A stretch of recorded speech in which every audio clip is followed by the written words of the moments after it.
dia. Hoje é o Dia Mundial de Combate ao Trabalho Infantil e, por conta disso, toda uma programação foi montada para trazer um pouco mais de conscientização sobre a importância desse assunto. Até porque o Brasil e o Maranhão não vão muito bem nessa situação. Por exemplo, o Maranhão é o 5º estado do Brasil em trabalho infantil e ocupa o 2º lugar no Nordeste. E é sobre esses e outros assuntos que nós vamos conversar no programa de hoje. E quem veio conversar comigo sobre toda essa movimentação foi a doutora Rebeca Jorge Dino Cossete, que é auditora fiscal do Trabalho. Bom dia. Bom dia, Elda. Seja muito bem-vinda. É um prazer estar aqui com você para discutir um tema tão importante. Pois é importante, mas a gente não está bem na fita, né, doutora? Porque a gente está no 5º lugar no Brasil, né? E o 2º no Nordeste. Isso significa o quê? Quantas crianças nós temos no mercado de trabalho, mais ou menos? Pelas estatísticas do IBGE, o Maranhão tem próximo de 100 mil crianças e adolescentes ocupados, né? Esse número ainda é maior se a gente considerar também as crianças e os adolescentes que estão ocupados no autoconsumo, produzindo ou construindo para o autoconsumo. A gente chega perto de 150 mil crianças e adolescentes no estado. Autoconsumo é exatamente o quê? É quando a produção ou a construção é para o consumo próprio ou da família, né? Mas isso acaba entrando na características de trabalho, pelas características do que é desenvolvido. Então, é diferente de quando a criança e o adolescente, ele está só auxiliando em alguma atividade doméstica, mas quando ele trabalha numa lavoura própria da família, para o consumo, entendi. Ou constrói para a moradia da família. Quer dizer, quando ele está fazendo algum trabalho mesmo, mesmo que seja só para ajudar a família, isso caracteriza trabalho infantil. Isso caracteriza o trabalho infantil porque ele vai estar tirando daquela criança, daquele adolescente, a oportunidade de estar se dedicando para os estudos, brincando, desenvolvendo as atividades que são próprias dessa faixa etária. Qualquer trabalho pode ser considerado trabalho infantil, mesmo quando ele, nesse caso, ele está ajudando a família, vamos dizer, a família tem uma roça. E ele está lá ajudando, dando uma parte do dia dele para ajudar a desenvolver aquele trabalho. Isso é considerado trabalho infantil? É considerado trabalho infantil. Pela normativa internacional, isso é considerado trabalho infantil. Esse tipo de trabalho, ainda que ele permita a frequência à escola, ele vai acabar subtraindo dessa criança o tempo para ele dedicar ao estudo em casa, vai deixar a criança mais cansada, ela vai ter um baixo rendimento escolar na maioria das vezes. Então, a criança e o adolescente, eles são protegidos contra esse tipo de prática. Essa é uma questão delicada, vamos dizer, nessa situação, não chega a ser uma situação delicada, por exemplo, a família precisa desse trabalho, dessa criança, mas essa criança também precisa de um tempo para ela, para se dedicar ao estudo, para cuidar do futuro dela. Como é que vocês tratam uma questão dessa? Então, culturalmente, no Maranhão e em todo o Brasil, né, a sociedade tende a perceber esse tipo de trabalho como um trabalho que seria permitido, porque acredita que é bom para o futuro da criança, que ela vai desenvolver aptidões para o trabalho, e que isso vai afastar ela de uma possível vida no crime. Mas essas questões são mitos relacionados ao trabalho infantil, porque a criança ela precisa mesmo dedicar o tempo dela para o estudo, para as brincadeiras, para desenvolver esse tipo de atividade. E o que as instituições que trabalham no combate ao trabalho infantil hoje têm buscado é se integrar para disponibilizar para essas crianças e para essas famílias alternativas. Então, procurar inserir essas famílias no programa de geração de emprego e renda, quando os pais não têm um emprego ou não têm como gerar renda para a família, inserir nos benefícios sociais, como no caso do Bolsa Família, quando a família não é atendida pelo Bolsa Família. A partir de 14 anos, a gente consegue inserir o adolescente no programa de aprendizagem, que é permitido por lei o trabalho do adolescente no programa de aprendizagem, que é um trabalho com todos os direitos, né, carteira assinada, todos os direitos trabalhistas, e que vai oferecer para essa criança uma proteção adicional, porque a gente não pode esquecer que o trabalho infantil, além de roubar o tempo da criança, ele sujeita ela também a uma série de riscos que estão associados ao desenvolvimento dessas atividades. Então, no trabalho de roça, por exemplo, ele vai estar sujeito a maior exposição solar. E a pele da criança, ela não é tão desenvolvida quanto a pele de um adulto. Então, a exposição solar para a criança, ela é mais prejudicial do que para o adulto. Ela não tem aquela resistência a isso Não tem, tudo, a né? pele absorve mais. E isso a gente está dando só um exemplo da questão da exposição solar. E isso as doenças ligadas, por exemplo, à pele, elas vão ser um resultado de um acúmulo disso ao longo da vida. E quanto antes a criança começa, maior a chance dela desenvolver alguma doença relacionada a isso. E uma doença grave, no caso, câncer de pele e todas essas outras sujeito. Coisas, né? De que forma essa conscientização tem sido atingida, por exemplo? Com todo esse trabalho dessa rede de proteção à criança e adolescente, você diria que a gente já deu um passo a mais para sair desse lugar assim, nada honroso que a gente ocupa? A gente já está tomando consciência disso? A gente tem trabalhado para atingir isso. A gente ainda enfrenta essa cultura que é muito forte, muito arraigada, de que o trabalho infantil ele é bom.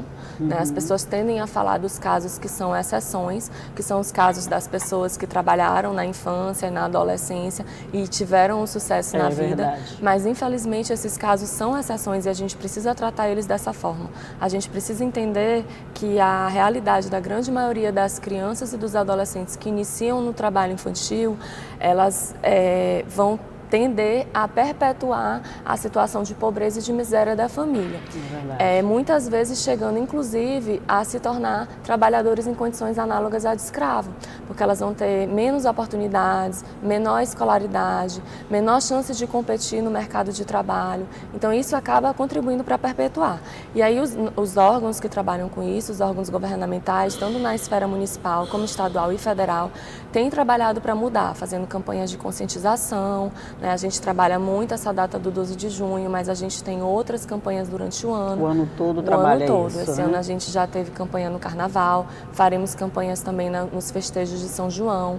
A gente tem outra campanha específica que é na data de finados, que é contra o trabalho infantil nos cemitérios, que configura uma das piores. A gente vê bastante, né? Bastante. Crianças limpando, pintando, né? E o trabalho em cemitérios, ele faz parte da lista de piores formas de trabalho infantil elencadas pela OIT, que é a Organização Internacional do Trabalho. Com toda certeza. E aquela história de que eu aprendi a fazer isso, meu pai me botava para trabalhar e eu nunca virei bandido, se eu não fizer isso, ele pode ir para a rua. Isso vocês ouvem quando vocês vão fazer esse trabalho de conscientização? A gente ouve muito. Infelizmente, né, a questão da cultura mesmo. A nossa sociedade ela tem essa cultura do trabalho infantil. E aí a gente precisa gastar um tempinho conversando com a pessoa, esclarecendo para tentar mudar isso. É complicado, né? Porque é uma mudança de pensamento, não é? E mudança de comportamento você só consegue a muito longo prazo. Mas a gente já caminhou nesse departamento, vamos dizer? Eu prefiro pensar que sim, né? Que a gente tende a ir para um lugar melhor. Buscando alternativas.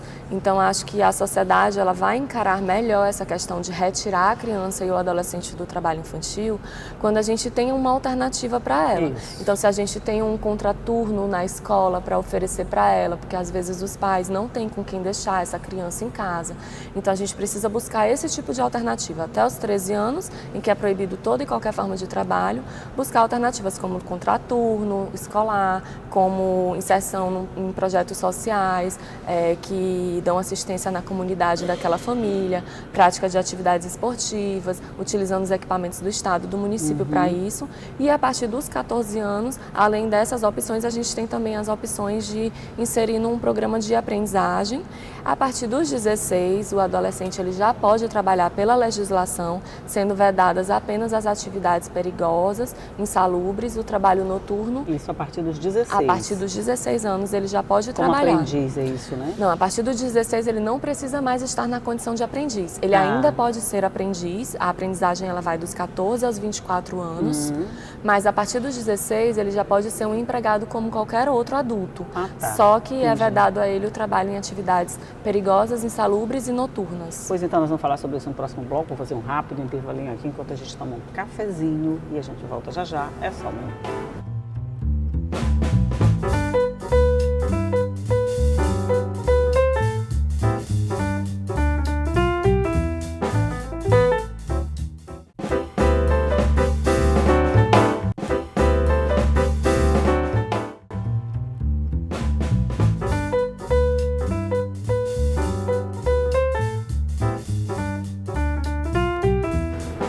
Já estamos de volta volta para continuar falando aqui sobre o Dia de Combate ao Trabalho Infantil e sobre essas situações todas que a gente estava falando. Só para a gente lembrar, até de 14 a 24 ou de 12? 14. De 14 a 24 pode ser aprendiz. Exato. Mesmo que a partir de 16 ele já possa ser encarado como um trabalhador normal. Nessa situação, nós temos muitas crianças aqui, nessa de trabalhador normal é dos 16? A gente não tem dados estatísticos que permitam fazer essa segmentação aqui do Maranhão, né? Quando a gente fala até os 18 anos, essa taxa de ocupação ela é vista em conjunto pelo IBGE. Então, hoje, na condição de aprendiz, a gente tem mais de 4 mil adolescentes, né?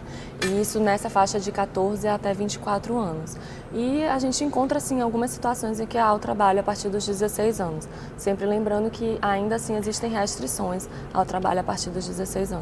Nesse caso, a fiscalização tem que ser mais intensa, porque não pode haver o pensamento de, eu vou empregar um menino de 16 anos, uma menina de 16 anos, porque eu posso pagar menos, porque os direitos são menores. Como é que é feito nesses casos?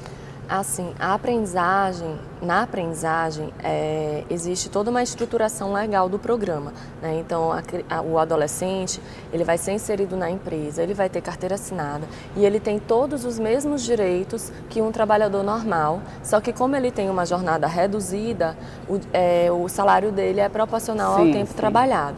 E ele vai ter também uma atividade teórica, aliada a essa atividade prática na empresa, numa entidade formadora. Isso está previsto na legislação. E por esse tempo que ele destina na atividade teórica, ele também vai receber uma remuneração pela empresa, né, que é equivalente ao salário hora dele. Já a partir de 16 anos, quando ele é inserido numa empresa na condição de empregado normal, sem ser pelo contrato de aprendizagem, ele pode ter a jornada normal, desde que ele esteja também concluindo o ensino, né, fazendo paralelo à sua atividade escolar, e os direitos são exatamente iguais. Na verdade, a mão de obra dele não é mais barata do que um trabalhador comum, a não ser que ele esteja trabalhando na condição de empregado informal, o que é vedado por lei independente da idade. Não pode, né? Uma outra coisa que você falou no bloco anterior que me chamou a atenção é o contraturno que deve ser oferecido pelas escolas como alternativa para essa criança não ficar sem fazer nada. Nesse caso, quando não é oferecido e o pai leva uma criança para acompanhá-la ao trabalho da roça, vamos dizer, ou qualquer outra atividade que é desenvolvida por ele, como forma de oferecer companhia e de não deixar sozinho, isso pode ser encarado como um trabalho? O trabalho só se ele estiver efetivamente desenvolvendo o trabalho, se ele tiver a responsabilidade por aquela atividade, né? Se ele estiver efetivamente desenvolvendo, seria considerado trabalho, sim. Porque independente da situação familiar, a legislação ela veda o trabalho infantil. O que a gente está construindo são tentando evoluir nas alternativas que a gente tem para oferecer para as crianças e para os adolescentes, para que seja facilitada a retirada dele do trabalho infantil. Mas aí os pais têm que também tentar encontrar alternativas caso isso ainda não tenha alcançado essa família. Que é quase nossa realidade, né? Porque como a gente não tem essa oferta muito grande de atividades contraturno para todas essas crianças, as famílias vão ter que buscar essas alternativas quase sozinhas. Assim, a gente tem buscado auxiliar, né? Então, hoje, quando a gente faz as nossas ações fiscais, a gente já articula tanto nas escolas que oferecem um contraturno para disponibilizar essas vagas, ou quando não existe a escola na comunidade, a gente já articula com algum projeto social, alguma ONG, que oferece atividades no contraturno da criança. Então, a gente consegue aí disponibilizar para ela alguma atividade que oferece no turno que ela está disponível em relação à escola, né? A gente tem buscado sempre trabalhar nessa linha, aliando a repressão, que é a retirada daquela criança da situação de trabalho infantil, a um encaminhamento onde ela possa realmente se manter longe do trabalho infantil. A realidade de trabalho infantil associada ao trabalho escravo é comum? A gente vê que quando a gente trabalha o combate ao trabalho análogo de escravo, muitas vezes o que a gente encontra são trabalhadores que iniciaram sua vida laboral na infância. Então, mas já é uma consequência disso, né? Acaba gerando uma consequência na vida começo, adulta. Né? Exato. Inclusive agora na programação do 12 de junho, na semana que vem vai ter um evento que vai ser promovido pelo governo do estado, através da Secretaria de Desenvolvimento Social, que vai tratar exatamente disso, da relação entre o trabalho infantil e o trabalho escravo. Pois é, mas não é comum encontrar crianças dentro desses alojamentos, não é? Em determinadas atividades é possível sim encontrar crianças em situações análogas às de escravo, dependendo da situação. Por exemplo, no... Ai, engatou. Assim, pode ir. Peraí, a palavra que eu estou procurando é extração de castanhas. Na extração de castanhas, por exemplo, na extração de castanhas. Castanha de caju. Castanha do Pará, por exemplo, no Pará. A gente tem relatos de crianças desenvolvendo essa atividade, muitas vezes em situação análoga à de escravo. Em algumas regiões do Brasil é possível, sim, aqui no Nordeste, em algumas fiscalizações relacionadas ao trabalho escravo, são afastadas também crianças nessa situação. Nesses casos isso gera multa, Rebeca? Multa, penalidade, esse tipo de coisa? Gera penalidade, sim. A fiscalização do trabalho, ela faz as atuações que são cabíveis pelas irregularidades trabalhistas encontradas, que vão desde as condições de alojamento, né, fornecimento de água, sobre a jornada exaustiva. Todas as irregularidades trabalhistas encontradas vão gerar multa para o empregador. Se o trabalho tiver sido desenvolvido na condição de informalidade também, e gera também o afastamento dos trabalhadores dessa situação, com o pagamento das respectivas verbas trabalhistas e a garantia de todos os direitos que esses trabalhadores têm perante o empregador. Nesse negócio de geração de multa, vocês têm muita dificuldade em fazer com que essas normas sejam cumpridas, independente da multa, independente do pagamento, conscientizar como faz esse mesmo trabalho com as famílias, é possível fazer isso com as empresas, de que esse trabalho pode gerar multa, mas ele tem outras consequências mais desagradáveis ainda? A gente tenta sempre trabalhar isso com as empresas também. A gente faz algumas audiências públicas, notificações coletivas com empresas. A gente às vezes trabalha determinado ramo de atividade.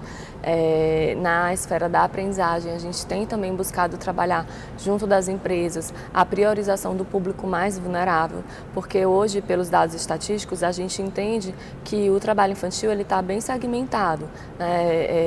A maioria são meninos, né? Mais meninos do que meninas, mais também crianças negras, né? O percentual de crianças negras ele é superior ao de crianças não negras e de família de baixa renda. Então esse público é o público de maior vulnerabilidade e a gente procura trabalhar isso com as empresas, a priorização desse público na inserção da aprendizagem. Entendi. Mas aí quando a gente fala do menino, ele está na rua trabalhando, vamos dizer assim.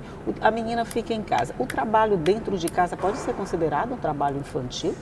Se for trabalho, sim.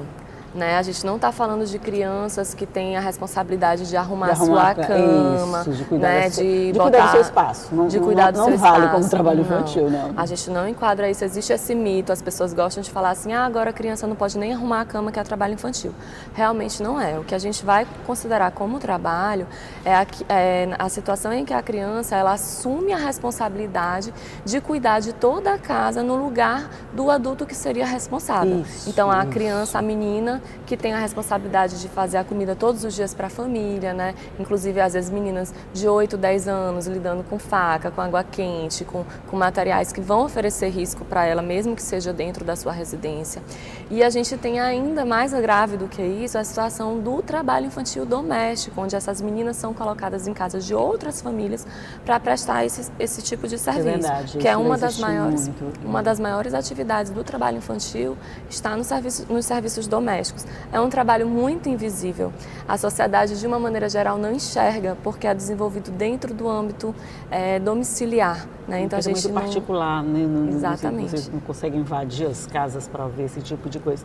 Mas só voltando nessa questão da criança que assume o trabalho do adulto dentro de casa, por exemplo, você falou da água quente, dessa coisa de faca, mas tem o peso da responsabilidade de cuidar da casa. Isso eu acho muito grave para uma criança, né? De tomar conta dos irmãos, de tomar conta da alimentação, de tomar conta da casa.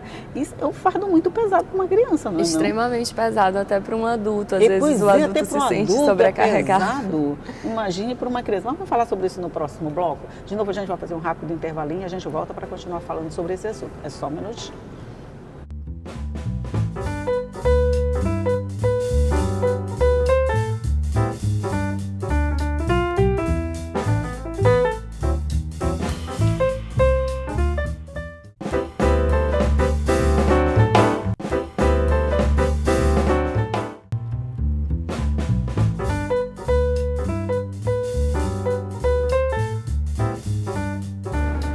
Já estamos de volta aqui para o nosso último bloco de conversa sobre trabalho infantil e essas, vamos dizer, essas nuances do trabalho que vocês têm que ficar bem atentas para descobrir o que é trabalho infantil, o que é operação dentro da família, né? Exato. Como a gente estava falando da situação do trabalho infantil doméstico, né, quando é dentro da própria casa da criança, normalmente a menina, é muito grave também, porque vai acabar retirando dela o tempo de ir para a escola, de ser criança, né? Esse tempo não volta atrás. Então, todas as crianças, a Constituição, o Estatuto da Criança e do Adolescente, protege ela contra isso e tenta garantir que ela tenha o direito de usufruir da sua infância. Aquela situação bem específica que a gente encontrava muito de crianças que vinham trabalhar em família para tomar conta de outras crianças, principalmente babá, que era a situação mais comum. Isso ainda se vê muito? Ainda existe.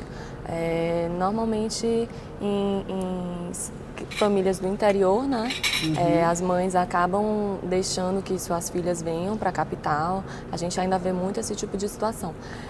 Vê, como eu falei, isso tem um manto de invisibilidade, né? A gente sabe que ainda existe, as estatísticas mostram isso pra gente, e quando a gente vai fazer trabalhos em escolas, em comunidades, a gente acaba vendo esse tipo de situação, ouvindo relatos de meninas que estão sujeitas a essas situações, mas isso para a sociedade é invisível hoje em dia.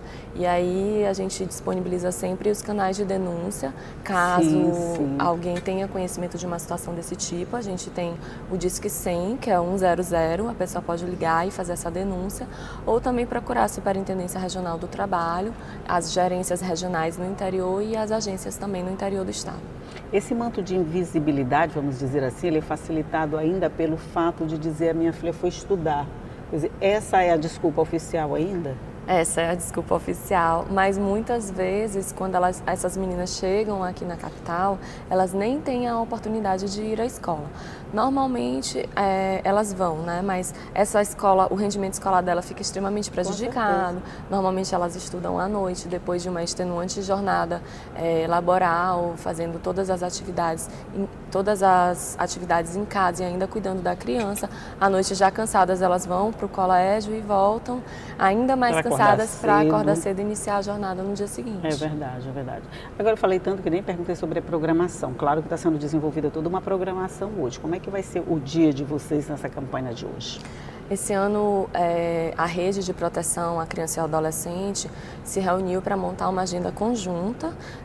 Essa agenda iniciou desde a semana passada. O Fórum Estadual de Prevenção e Erradicação do Trabalho Infantil no Maranhão fez o lançamento da campanha. Nós já tivemos evento também na Superintendência Regional do Trabalho.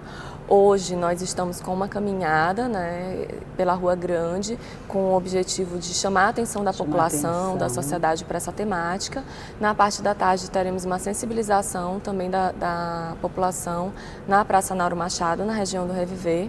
Amanhã teremos outra sensibilização no terminal de ônibus do São Cristóvão e, como eu já mencionei, na semana que vem a gente tem o evento que vai falar do trabalho infantil e das relações com o trabalho escravo. Além da programação no interior do estado, os municípios também, vários municípios têm programação no interior do estado. Pois é, isso que eu queria saber. Essas ações todas que a gente está falando, elas são bem mais visíveis na capital, é o centro, mas alcançam também todos os municípios do interior? Sim, todos os municípios eu não tenho como garantir. Mas a gente tem hoje no estado trabalho voltado para os 70 municípios com maiores taxas de trabalho infantil, e nesses municípios tem os técnicos que trabalham com isso e fazem a programação.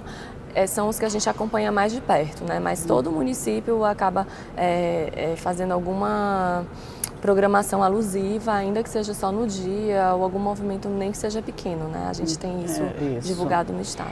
A gente tem municípios ou áreas do estado onde a situação seja mais delicada e que precisa assim, de um reforço da atenção de vocês? Olha, a situação é difundida no estado todo. O que a gente tem hoje mostra pra gente que o maior número absoluto de crianças e adolescentes em situação de trabalho infantil estão em áreas urbanas mesmo. Mas o número relativo de crianças e adolescentes no trabalho infantil rural, ele é muito grande, porque a gente tem apenas 20% da população na zona rural, mas a gente tem 40% das crianças e adolescentes que estão ocupadas na zona rural. rural. Então também é uma situação preocupante, apesar do número absoluto ser menor. Então, o que interessa é que esse trabalho está sendo realizado hoje, essa semana, mas na verdade ele acontece o ano inteiro, né? Essa conscientização, ela não tem data específica não, né? Tem que ser feita todo dia. Não, a gente faz a conscientização sempre, apenas nesse período a gente procura ocupar mais espaços para trazer o debate à tona, mas as nossas ações fiscais não param e as nossas ações integradas com a rede de proteção e combate à criança, ao trabalho da criança e do adolescente também é contínuo o ano inteiro. Ok, doutora Rebeca Jorge Dino Cossetti. Olha, parabéns pelo trabalho que vocês desenvolvem. Tomara que todas as crianças, ou que muitas crianças sejam alcançadas por esse trabalho, que a gente saia desse 5º lugar, desse 2º lugar. E da próxima vez que volte aqui, dizer que a gente ficou assim, o último lá do Nordeste, vamos estar no 9º já. Vamos ficar no 9º lugar do Nordeste, vamos ficar lá para o 20º no Brasil, a gente já fica satisfeito. Quer dizer, se não dá para erradicar, vamos pelo menos atenuar, né? Dar uma qualidade de vida melhor para nossas crianças e nossos adolescentes. Com certeza. Nosso objetivo é esse, estamos trabalhando para aprimorar as estratégias para que a gente consiga avançar nesse ranking. Ok, muito obrigada, bom dia para você. Obrigada. Bom dia para você também, que sabe que esse bate-papo todo aqui fica à sua disposição no nosso site, você acessa a hora que você quiser, tá lá todo o conteúdo pronto para você, nas nossas páginas, nas redes sociais também, tô lá bonitinho te esperando. Mas todo dia eu tô aqui esperando você também, tá? Às 8h30 da manhã, sempre. Tchau.